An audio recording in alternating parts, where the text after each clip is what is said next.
带观众朋友来看国际新闻，讲到这美国德州的达拉斯市移民开海关执法局大楼，二时呢有枪手埋伏伫遐，有3个驱逐者着枪，一个人死亡，2个人受伤。这枪手是当地一个29岁查甫人，而且伊犯案了后就当场自杀身亡。警方伫咧现场有找到顶头印反 ICE 字样的枪支。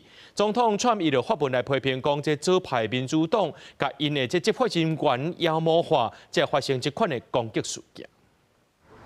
达拉斯警方2时早起6点40分接到报案的电话，讲移民甲海关执法局 ICE 所在地传出连续几条声枪声，要求派员去协助。一个枪手藏伫附近建筑厝顶，对移民执法局的办公室甲停靠伫出入通路的箱仔车开枪扫射，车顶有3个驱流者不幸着枪，最后1个人不治死亡。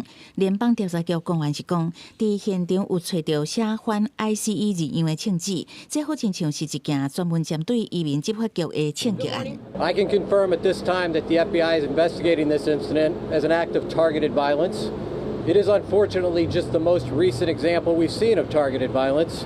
ICE 代理局长李昂对媒体表示，枪手是住伫达拉斯郊区的一个29岁查甫人亚恩，伊当场举枪自杀死亡。伊的选民登记资料显示是独立选民，最近一届投票记录是2024年的大选。伊伫2016年捌犯过甲大麻有关的案件。社区厝边看到大庭广众进行敲锤拢正意外，嘛对目前的社会气氛感觉悲哀。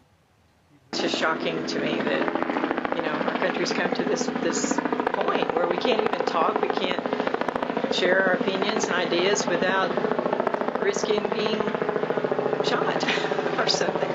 美国2党议员拢出来谴责这件枪击。德州共和党籍州长艾伯特大文讲，逮捕加禁遣返非法移民的工作，未延误会照常进行。川普是大文甲箭头指向极左派民主党，讲因甲执法人员当作妖魔，要求剔除 ICE， 搁甲 ICE 批论做纳粹，毋再引起这种的攻击。公司新闻王慧文编译。